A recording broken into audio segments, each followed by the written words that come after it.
We're here today to talk about seed saving, why it's important for ourselves in our residences and our communities, and all the benefits it can provide to us in our lives.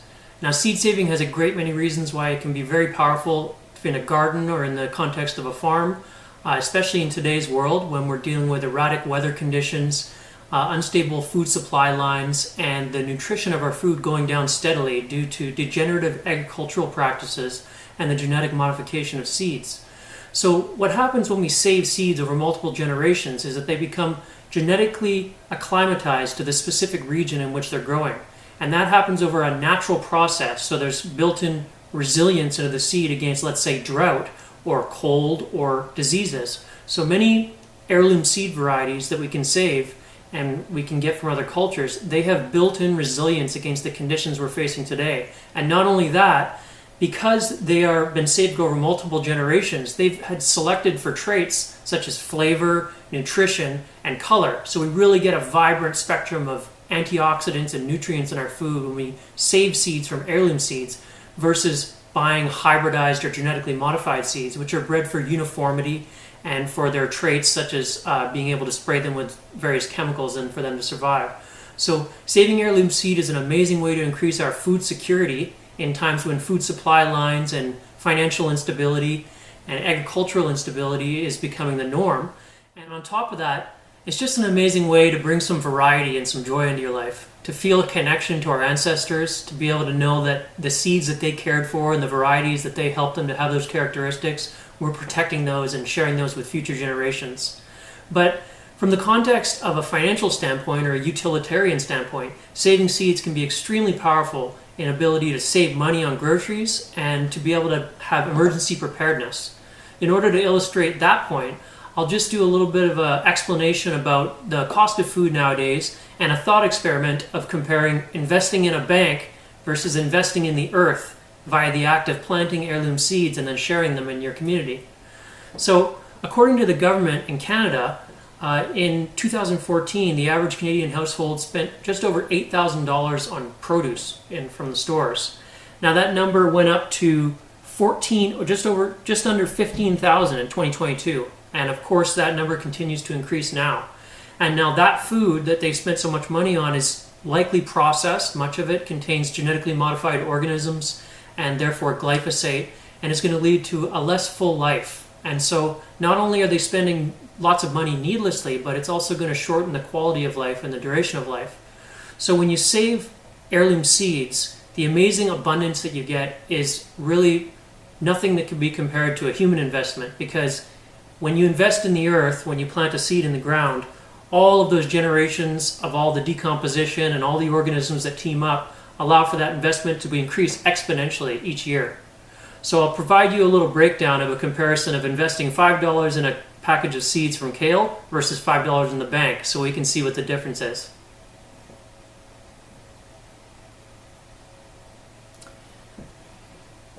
So if I was to invest $5 in a package of heirloom kale seeds or amaranth seeds, let's say, we would look at the first year. And when the first year, if I was to be very modest about how much seeds and how much crops I could harvest from that plant, what I ended up tallying out was that we ended up eating about, if we grew 10 adult kale plants from that package of seeds, and you could grow a great many more, but if you grew 10 and continually harvested throughout the year, you'd get about $240 worth of organic kale from those plants in that one season. And then on top of that, you would get all the seeds that you've saved the second year from the plants, which you could then invest further into your community by sharing with friends and planting out in greater numbers. So from a $5 investment in the first year, you get a $235 return on your investment. Now, if you were to invest that in a typical savings account in the bank, you would get a whopping 15 cents return. So you can see just in that 1 year the difference between investing in a human economy versus the living economy of the earth, which provides exponential abundance, especially when we share, because as you'll see, when you share, the results expand exponentially.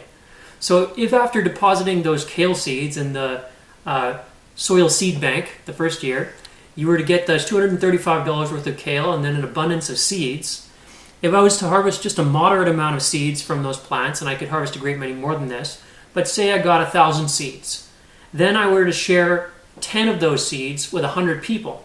And they were to plant those kale seeds out and do the same process that I did. They would get access to the abundance of the kale, and then they would get the seeds, and then they could share them with others. So if you calculate that out, and you were to look at the first year after having shared them with 100 people, seeds, and them all getting access to the food and the resulting abundance of seeds, you would have a second year, a total of $3,000 worth of organic kale accessible by myself and 100 other people. So you can see that if you were to invest that in a bank, you can guess the return would be 30 cents instead of $3,000. So then if you continue that investment and you were to go the pay it forward model of sharing seeds and people keep sharing them and planting them out, 7 years down the road, this is what the investment return would look like. The bank, having invested your $5 in a savings account, your total money accessible after 7 years would be $6.17. If you were to invest in the earth and then share the resulting abundance in your communities, the total latent collective money value of the kale and seeds accessible after 7 years would be $30 million worth of kale. And that's after only 7 years planting seeds in the rich earth and sharing the resulting abundance. So as you can see, when we share seeds and we save seeds, we tap into an ancient economic model of Mother Earth. And that allows us to nourish our bodies and to nourish our communities and nourish the future. So saving seeds is a very powerful act we can do, especially when we save seeds and share them, which is why I'll be sharing seeds with any of you who are interested in planting out some of your own heirloom crops in the form of, in this case, Hopi Red Dye Amaranth, which is an ancient heirloom seed from the people down in Arizona who are very expert at growing drought-resistant crops that have high antioxidant and nutrient value. So I'm excited to share those with you. You can come at the end of the talk and collect your package of seeds, either for yourself or just share with your loved ones, and tap into the same abundance I just explained in that example there.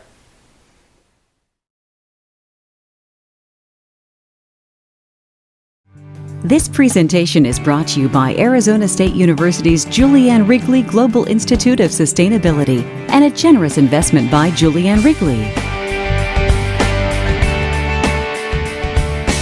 In 1995, a Monsanto representative in a speech in Washington, D.C. said, "We've achieved something absolutely unprecedented.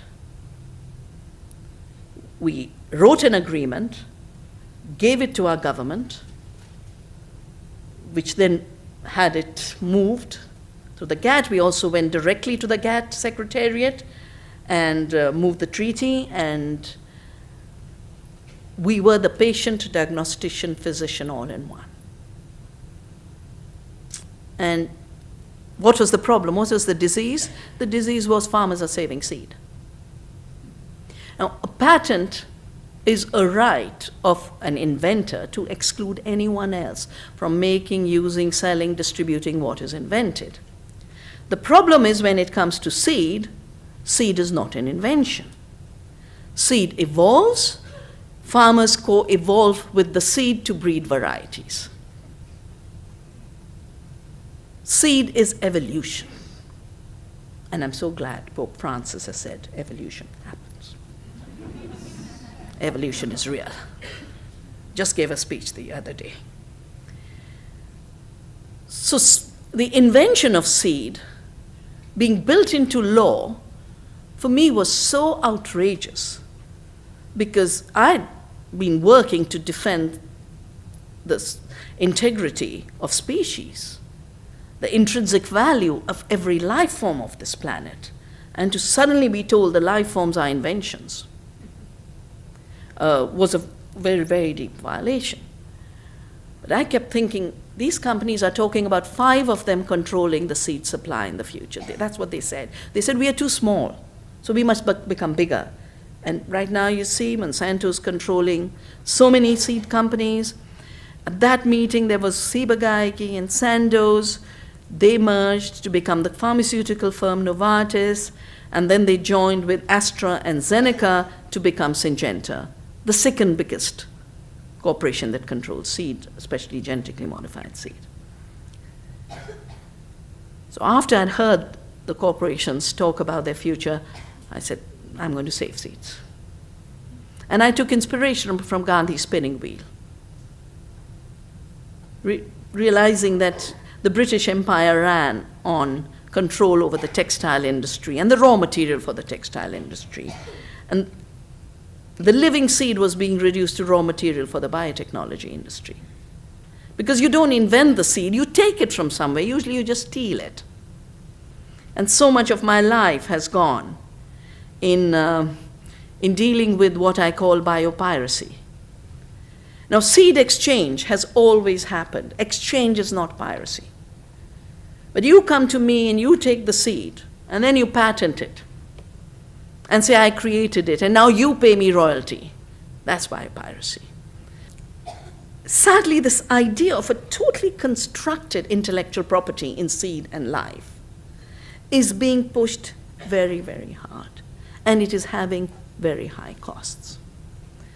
I don't know how many of you are aware, because of patents on seed, on GMO seeds, American farmers are spending $10 billion extra for royalty. Because that's the main intention of genetically engineered seeds, to collect a royalty. In India, I won't give you the long story of what happened to India's cotton, but before globalization, before Monsanto entered the country, seed was, if it was a farmer's own seed, it was zero cost. If it had been bought from a public institution or a local company, it was 5 rupees or 10 rupees a kilogram of seed. Monsanto enters with 450-gram packages, 1,600 rupees. It's more than 3,600 for a kilogram. And as a Monsanto representative said to a parliamentary committee that was investigating the crisis related to GMOs, they said, yeah, half of it is royalty collection. Now, can you imagine? Here's the seed that's growing and evolving. Here are farmers who have worked to evolve that seed. They're doing the hard work in the field, and the royalties come to Monsanto. There's been so many investigations on the banking system. There have been so many investigations on Ponzi schemes of all kinds. One thing that hasn't been investigated, and I hope the amazing institutions that are hosting this lecture will get into this. Intellectual property rights on seed, patents on seed are a Ponzi scheme.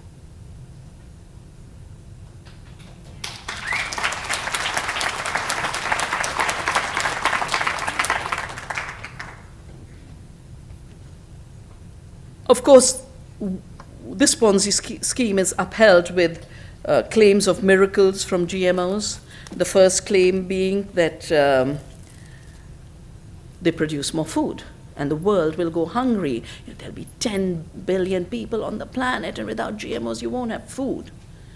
Because of GMOs we don't have food.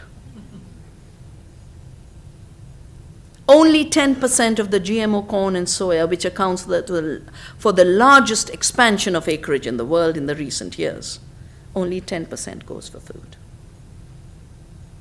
The UN data has clarified that 70% of the food we eat comes from small farms. And I would assume that if we add the gardens, urban gardens, organic farms, we would have figures that would cross 80%. So in fact, the industrial system is a minority system when it comes to food security. But it is the major system that is causing both the ecological crisis as well as the crisis of democracy.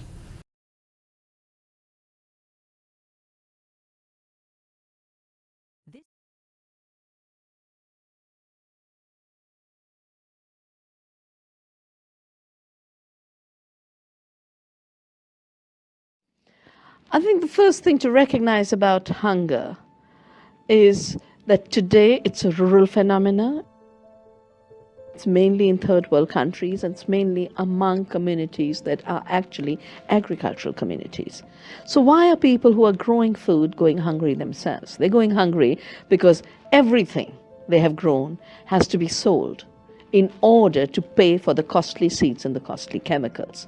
So a high cost, chemical intensive agriculture is a recipe for hunger. Secondly, the models of agriculture that chemical farming has promoted are monocultures. Monocultures are nutritionally impoverished. The same acre of land, using biodiversity, using organic and ecological methods, could produce 5 to 10 times more nutrition than a monoculture can.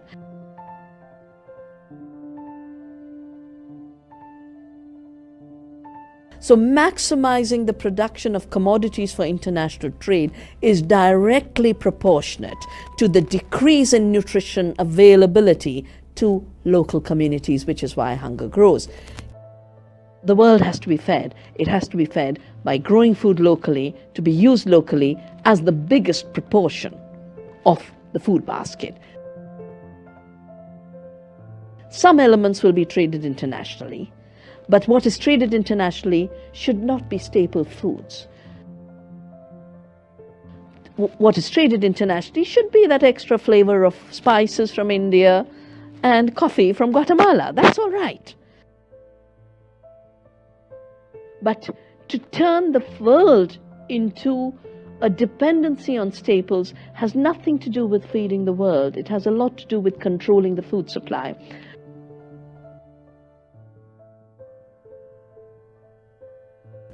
The United States evolved a phrase during the Vietnam War, and the phrase was food as a weapon. The use of food as the ultimate weapon of control.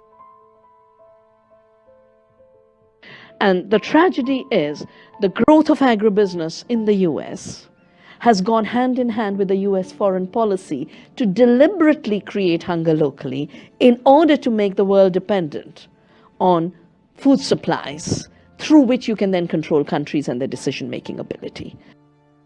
So hunger has become an instrument of war, and food responding to that artificially created hunger is an instrument of war.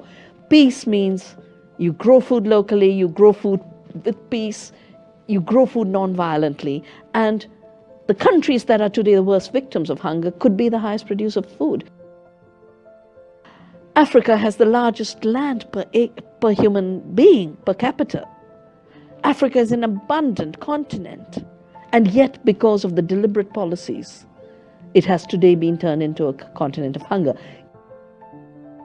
India, which has the best soils, the best monsoons, the highest biodiversity, should not have any problem. We are growing enough food, and yet 70% of our children are going hungry because the economic system is robbing them of their right to food. So food production must once again be an issue of sustainability, taking care of the earth, and the human right to food must be an inalienable right. These rights cannot be ensured through a marketplace where food has become a commodity and a subject of speculation. We saw what speculation did in 2008. Food prices doubled, and the companies that control the food system doubled their profits, while riots took place in 40 countries.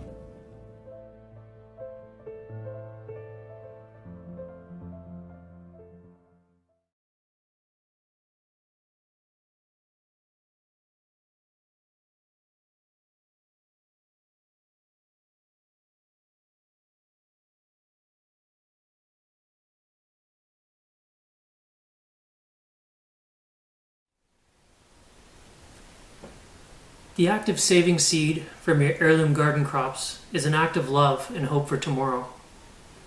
Not only does this act save one money and ensure food security for one's household and local community, but it also offers one the unique sense of satisfaction that comes from the knowing that each successive year, your varieties of seeds that are saved are becoming more and more acclimatized to the region in which you're growing them, more well suited to grow in your garden and your community.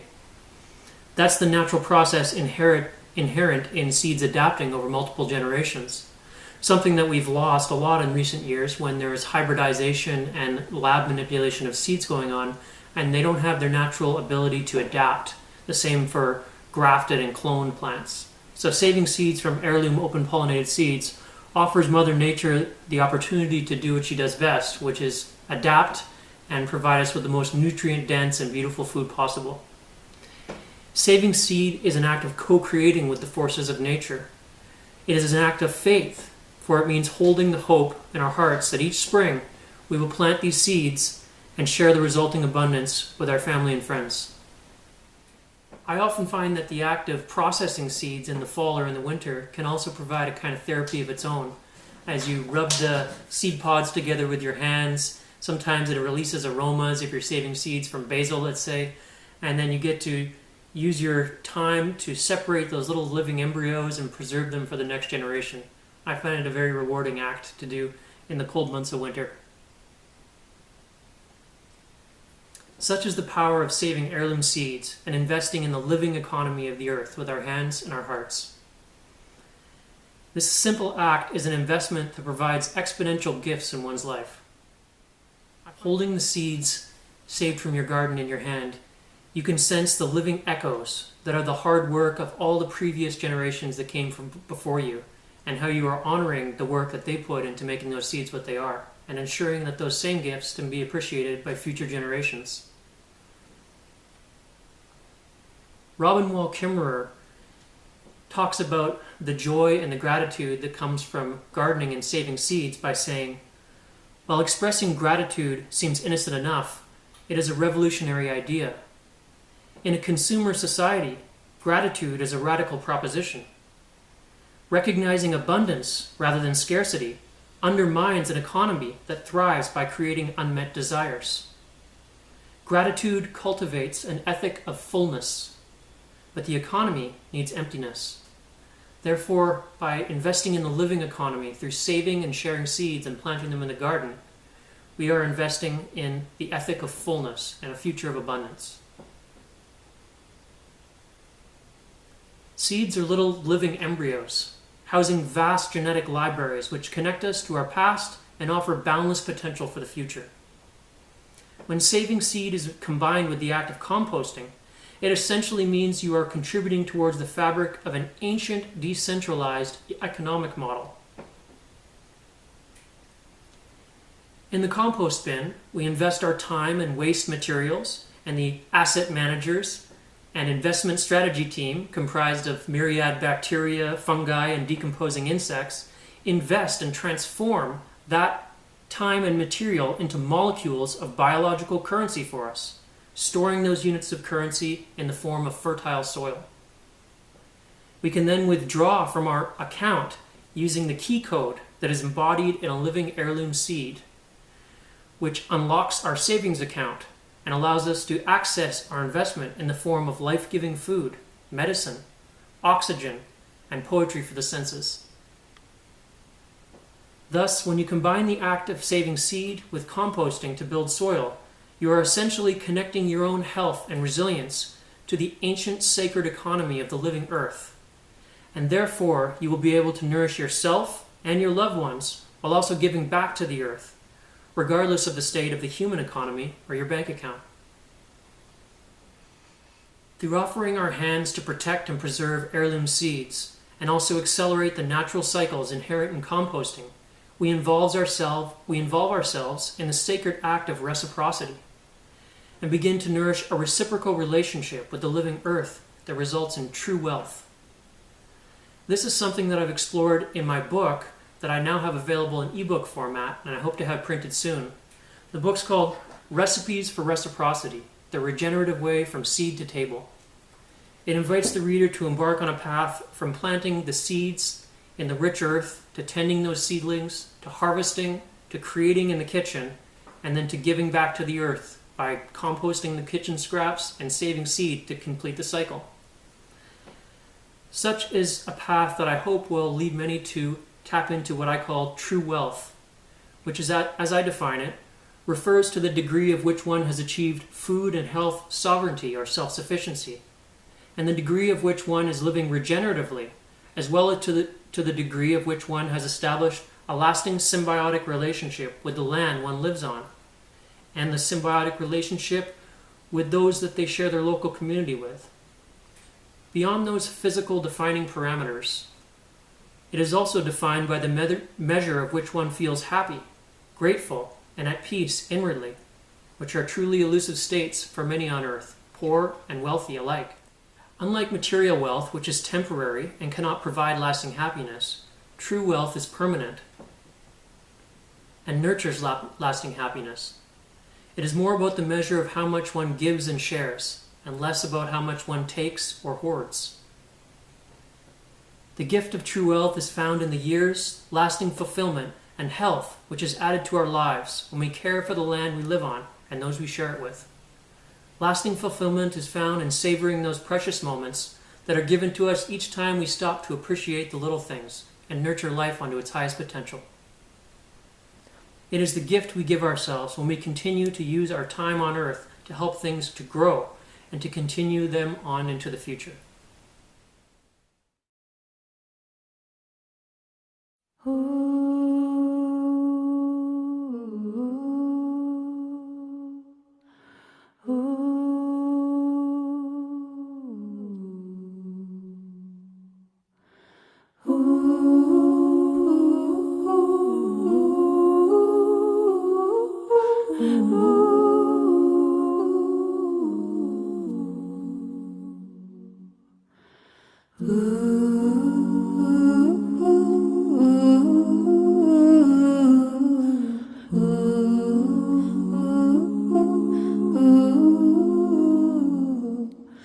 Go my wild sweet, here for you as you for me.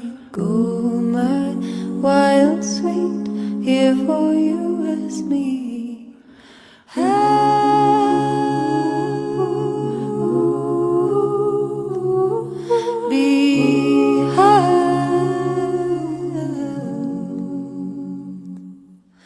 Seeds and ashes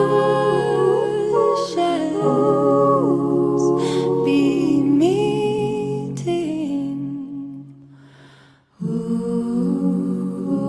Marvel, silk and unravel, mighty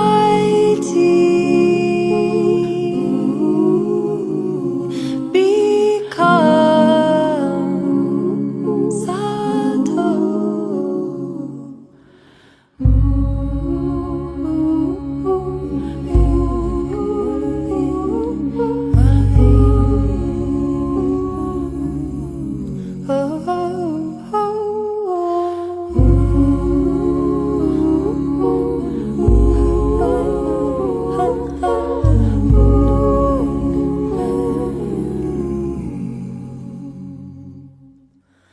Go my wild sweet, here for you as you for me. Go my wild sweet, here for you as me. We'll cocoon with the season, we will sing without reason, and emerge with widened wings.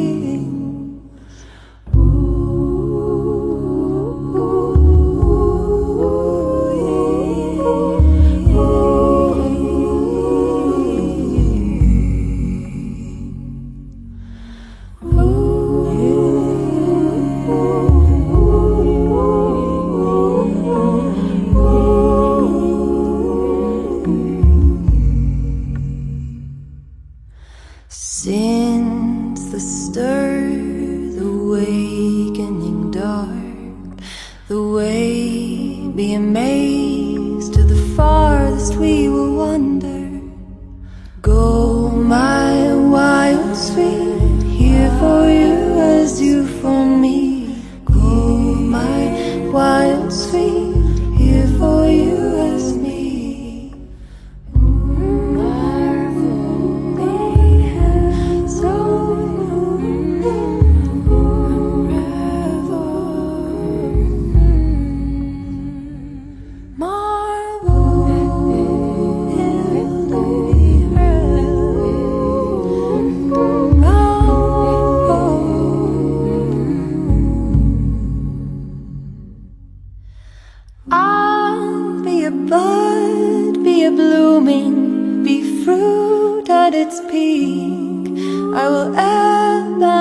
peace to the silence.